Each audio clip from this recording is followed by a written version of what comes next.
गाडीतून प्रवास करायचा 3-3 दिवस एकत्र खाण्याचा, एकत्र जेवायचं, एकत्र आम्ही झोपण्याचा मला योग मिळाला. आदरणीय प्रमोदजी महाजनांच्या बरोबर मला संपूर्ण त्यांनी यात्रा करण्याचा मला त्या ठिकाणी भाग्य मला मिळालं.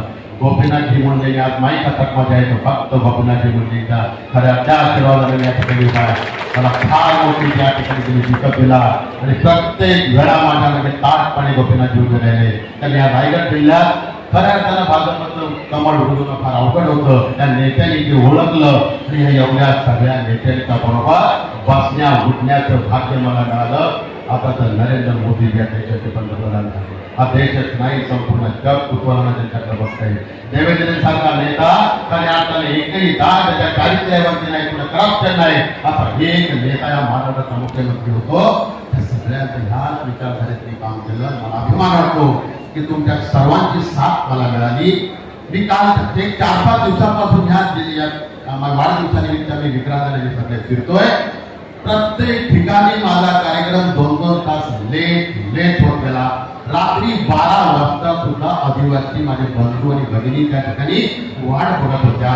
काय दिलं मी त्यांना आजपर्यंत इतिहासामध्ये फक्त प्रेम दिलं. मग अशी तानाजी बोलत होता फक्त आणि फक्त माझा कार्यकर्ता पोलादपूरच्या टोकापासून इथपर्यंत आलाय, कुठंतरी वर्गणी काढून आलाय, 4 लोकांनी जीपचं भाडं भरलंय किंवा जाताना त्यांना कुठेतरी जेवायचं आहे, ते जेवतील का, त्याच्या खिशात पैसे आहेत का.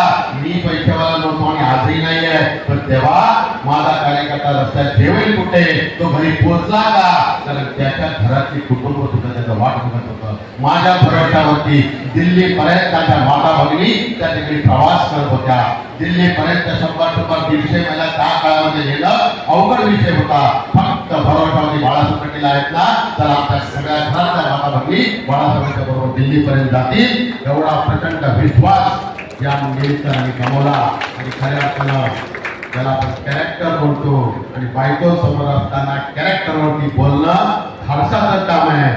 कारण आपण किती चांगली आहोत आणि किती वाईट असतो फक्त आपल्या बायकोला माहीत असतं. त्यामुळे मी त्याच्या सगळ्यांसमोर सांगू शकतो जे कल्चर कॅरेक्टर जेवढं सांभाळायचं राजकारणामध्ये कुठंही दाग लागता कामा नये, वातावरण आजपर्यंत मी टिकवलं. तेच मी विक्रांतला सांगितलंय आणि मला असं वाटतं की सांगायची गरज कधी पडली नाही. त्याच पद्धतीने त्याची वाटचाल चालू आहे. आणि मला असं वाटतंय की आपण सगळे या माझ्या प्रेमापोटी आला. आम्ही कोणाला काही दिलं नाही. पण मी आज एवढंच सांगतो की जसं छोटा पक्ष होता, 4 जण होतो, 40 जण झालो, 400 झालो, 4000 झालो, फक्त तुमच्या विश्वासाने झालो.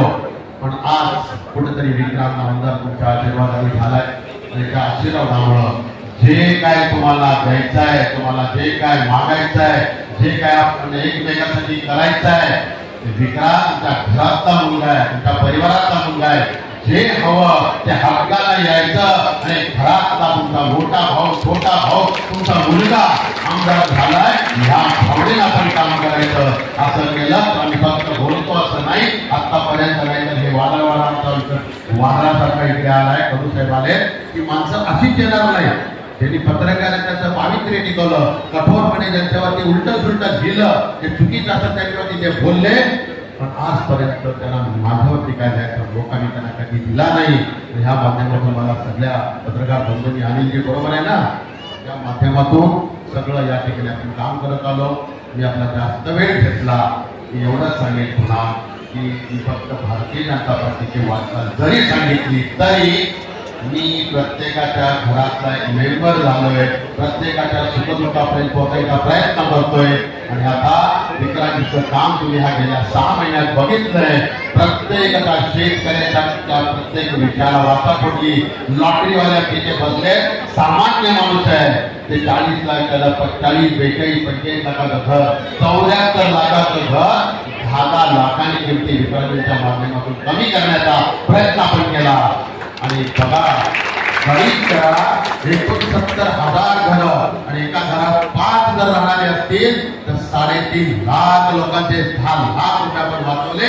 म्हणजे जवळजवळ 7,000 कोटी रुपये या सामान्य माझ्या गरिबांचे, माझ्या मित्रांचे या ठिकाणी विक्रांतच्या माध्यमातून वाचवले गेले. नैनाचा जटिल प्रश्न होता. नैनाच्या जटिल प्रश्नामध्ये 12-13 वर्ष नैना पुढे सरकत नव्हती. शेतकरी आता आत्महत्या करतोय काय असं वाटत होतं. होतं. त्यामुळे शेतकरी कुठल्या पक्षाचा आहे हे न बघता तो शेतकरी आहे, तो अडकलाय, त्याचा नैनाचा विषय सुटला पाहिजे. एका ताकदीनं मित्रांनी तो मुद्दा सोडवण्याचा प्रयत्न केला. मग ती रजिस्ट्रेशन थांबली होती आणि लाखो लोकांनी घरं घेतल्यावर रजिस्ट्रेशन बंद झालं आणि लाखो कुटुंब सुद्धा आत्महत्या करतील अशा कंडिशन होती. विक्रांतीच्या माध्यमातून त्या लोकांचं रजिस्ट्रेशन चालू झालं. अनेक आपण तिकडे शेतकरी अनेक आहे, तिथे 1100 एकर जमिनी शिल्पच्या घाटातून आपण काढून घेतल्या. अनेक कामं या ठिकाणी मालिका आपण करतोय. मी तुम्हाला पुन्हा अधिकारवाणी आणि हक्काने सांगतो की जे काय काम असतील त्यासाठी मी थांबले आहोत. तुमचं प्रेम आमच्यावरती असंच राहू द्या. मी भारतीय जनता पार्टीचा कार्यकर्ता नेता आहे म्हणून येऊ नका. मी तुमच्या घरातला सदस्य आहे म्हणून तुमचे आशीर्वाद आणि सहभाग माझ्यावर राहिले पाहिजे एवढीच अपेक्षा व्यक्त करतो. जय हिंद, जय महाराष्ट्र.